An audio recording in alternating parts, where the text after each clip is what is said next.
In the ecosystem of IoT, IoT hardware platforms take charge of collecting, storing, and processing data on the connection of the internet. IoT hardware components include sensors, which detect events and changes in near physical environments, such as temperature, image, infrared, gases, and humidity, as well as actuators. These are motors or switches or something that has a responsible controllable unit. Where you decide you want to shut something down or open something up, this can help you, both physically and electronically. RFID is another domain.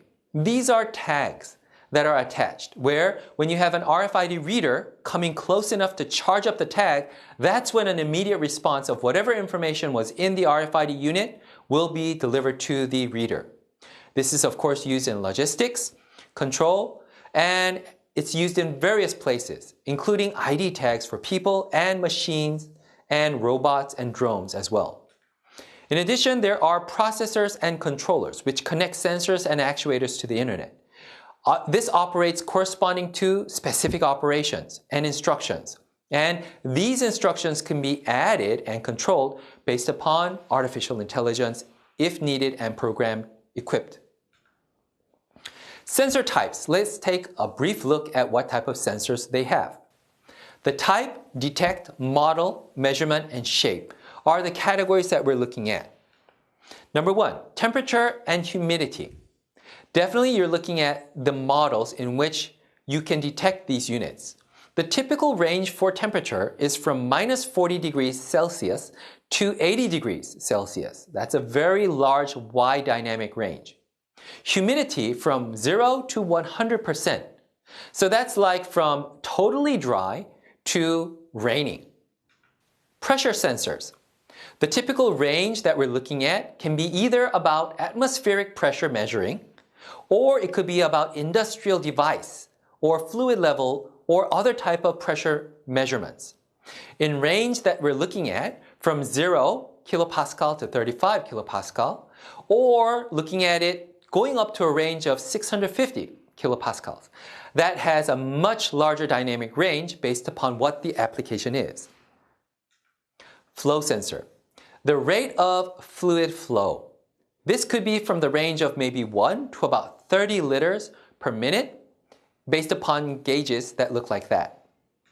Then we have image sensors, where this will deal with the conversion of variable attenuation of images into the signal.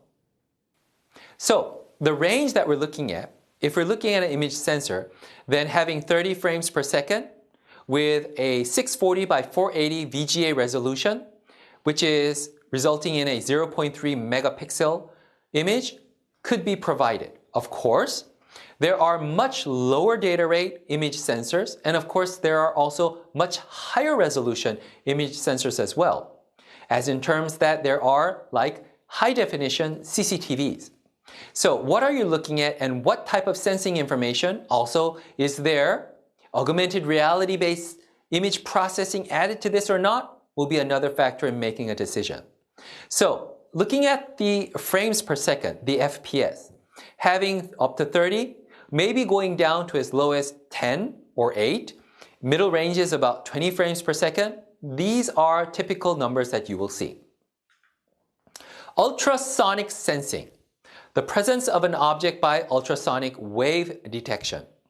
In the range of about 2 to 400 centimeters, non-contact measurement, and the measurements are based upon a 40 hertz measurement mechanism.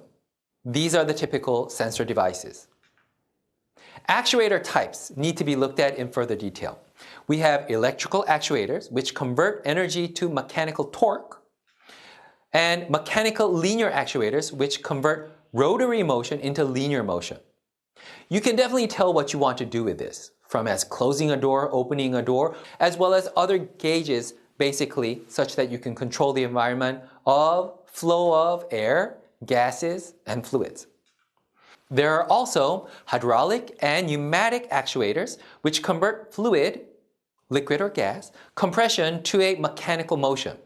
Typical motion types include linear, rotary, oscillatory, and others.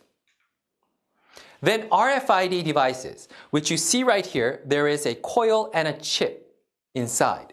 Now, they do not have a battery, as you can see.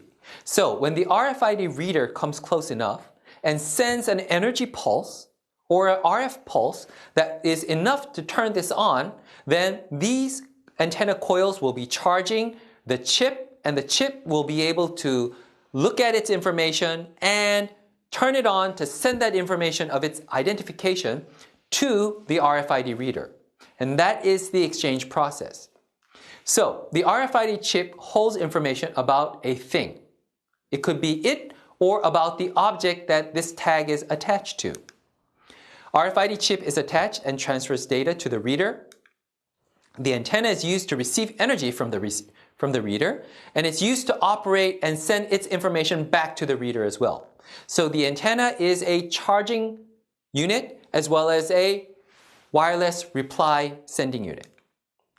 The RFID tag transmits its information back to the reader, in which we need to take a look at some RFID types, and in terms of working frequency, read range, and the corresponding standards.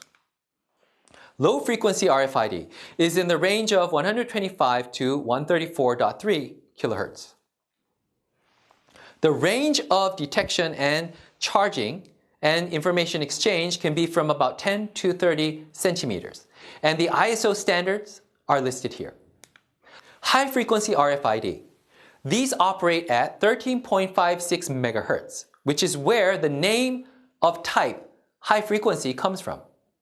With these higher frequencies, the read range becomes 10 centimeters to 1 meter. So the range is extended significantly. The standards that support this are the ISO and ECMA standards. In addition, this is where the NFC, Near Field Communication category, goes into.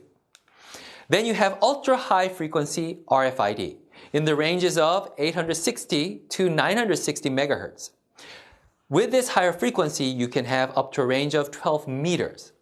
So you can see places where they have a large gate and multiple employers that have RFID ID tags around their necks or in their pockets can just walk through in and out, and the overall gate will be exchanging information with the RFID tags to provide access information to a region to see who's coming in and who's coming out. These type of things are based upon the ISO standards that you see written here. RFID enables efficient management, tracking, and monitoring processes, logistic and supply chain applications. RFID research and development, R&D, focuses on these things: stream of data support, chip design, energy usage optimization, automatic meter reading, home automation applications, vehicle and transportation applications.